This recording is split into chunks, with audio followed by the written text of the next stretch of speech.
हाथों में लाल चूड़ा, माथे पर बिंदी, लाल रंग का सिंदूर, नया सा जोड़ा पहनकर लवली खड़ी थी। और लवली ने कहा, मम्मी जी, मेरी मम्मी का फोन आया है, वो कह रही है कि 2 घंटे के लिए आजा, मेरे से मिल के चली जा।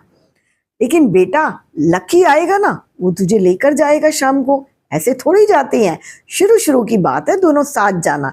नहीं मम्मी जी, मैं चली जाऊंगी, मुझे भी गाड़ी आती है चलानी, बाहर गाड़ी खड़ी तो है जो पापा ने दी है।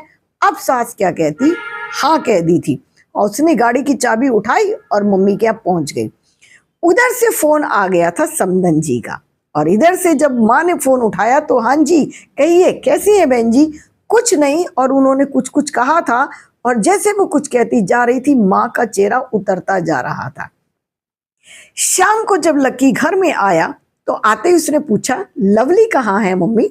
बेटा, वो अपने मम्मी के पास गई है, बस आती ही होगी। अरे मम्मी, मैं भी तो लेकर चला जाता, वो अकेली क्यों चली गई? कुछ नहीं बेटा, उसे भी तो गाड़ी चलानी आती है, उसने कहा मैं अब जा रही हूँ और वापस आ रही हूँ। तो एक काम कर, तब तक इस सोफे को ना अपने कमरे में लगवा ले। मम्मा, सोफे भी कई कमरों के अंदर डलते हैं क्या? नहीं बेटा, जो मैं कह रही हूँ वो करवा ले, ऊपर खाली पड़ा है पोर्शन, ऊपर तेरा बेड ही तो है, बाकी तो कुछ सब पूरा खाली पड़ा है, तो इसको वहां करा ले। मम्मी, कोई बात हुई है क्या? किसी ने कुछ कहा?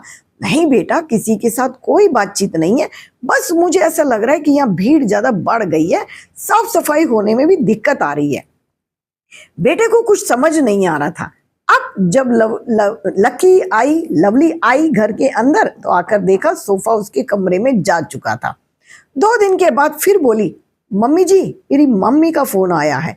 हाँ बेटा, और फिर चाबी उठाकर चली गई थी। बेटा आया था, बेटे ने आके फिर पूछा, आज लवली कहाँ पर है, आज कहाँ पर गई है? कुछ नहीं बेटा, वो अपनी माँ के से मिलने गई है। मम्मी, आप उसको रोकते क्यों नहीं, टोकते क्यों नहीं? हर दूसरे दिन जाना अच्छी बात तो नहीं होती, और फिर अकेले क्यों चली जाती है, मुझे क्यों नहीं बताती? इस तरह से फिर उसकी माँ का फोन आया था, और फिर इधर से सास का चेहरा उतर चुका था। आज उसने फिर कहा था, बेटा ये जो टीवी है ना, ये कुछ ज्यादा बड़ा हो गया, इसको भी तू अपने कमरे में ले जा। और धीरे धीरे करके उसने बेड भी, अलमारी भी और टीवी भी सब उसके कमरे में पहुंचा दिया था। अब बेटे को थोड़ा थोड़ा शक होने लगा था कि जब भी लवली अपने घर जाती है तभी मेरी माँ थोड़ा सा परेशान होती है, और माँ एक सामान ऊपर पहुंचा देती है। मम्मी, अब आप मुझे खुलकर बताओगी। माँ पहले चुप रही, बेटा आप दोनों में बहस ना हो जाए इसलिए मैं आपसे बताना नहीं चाहती थी। और उसने धीरे धीरे सब कुछ बता दिया था, और बेटे को समझ में आ चुका था कि उसकी सास उसके साथ क्या कर रही है। अब वो समझ चुकी थी कि उसकी सास उसके साथ क्या कर रही है। अब तो मैं एक काम करके ही रहूंगा। तभी माँ ने समझाया था, बेटा अब आप कुछ भी नहीं करोगे, क्योंकि तुम दोनों बच्चों के मन में कोई मन मुटाव ना हो जाए, इसलिए मैंने आप दोनों को कुछ भी नहीं कहा था, ना ही बताया था। लेकिन मम्मी, लवली इस बात को जानती है। बेटा, लवली क्यों नहीं जानेगी? जिस दिन वो वहां जाती है वो ये अपने मुंह से मुझे कुछ नहीं कहती है, इसकी माँ मुझे फोन कर देती है। माँ ने फोन दिखाया था, और उसमें उस दिन का फोन दिखा दिया था, डिटेल दिखाई थी जिस जिस दिन वो वहां से उसको कॉल आई थी। अब बेटा समझ चुका था। बेटे ने कहा, मम्मी ये सारा का सारा सामान मैं आज के आज उनके घर वापस भिजवाऊंगा।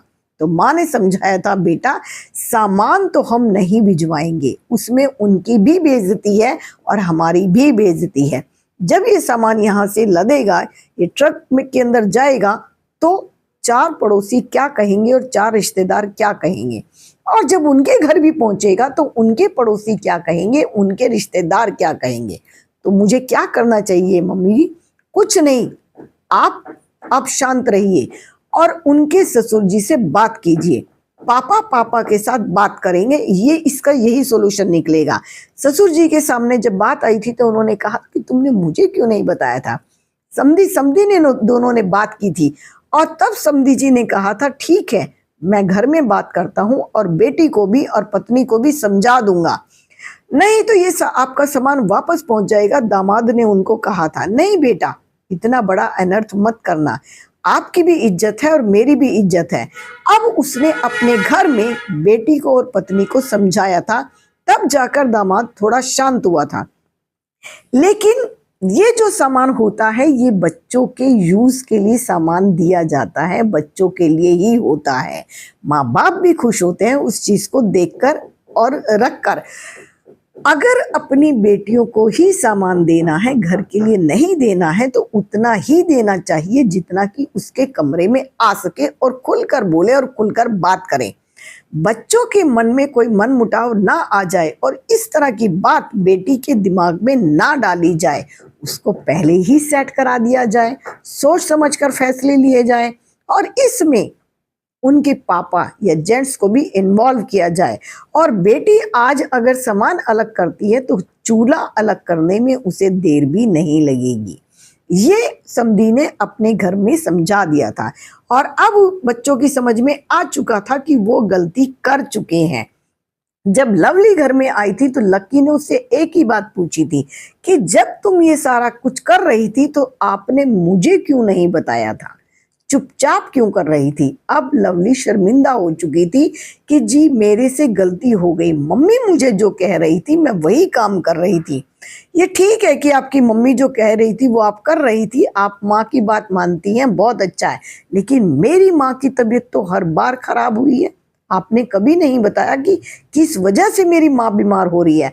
आज के बाद अगर मेरी माँ बीमार होती है तो आपको ये घर छोड़कर वहीं पर रहना पड़ेगा।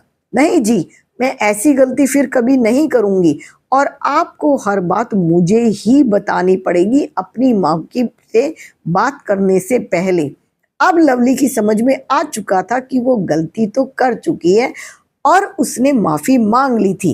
ये सामान आपका है, आपके कमरे में ही सजा दिया जाता, आप एक बार घर परिवार की तरह बैठकर बात तो करती, मम्मी से तो बताती कि मैं क्या चाहती हूँ और मैं क्या चाहता हूँ। क्या पता मम्मी ने जैसे अब सामान भेजा बिना बीमार हुए भी वह इस सामान को ऊपर रखवा सकती थी। आपने उनसे बात करने की कोशिश की नहीं। अब लवली ने अपनी गलती मानी थी।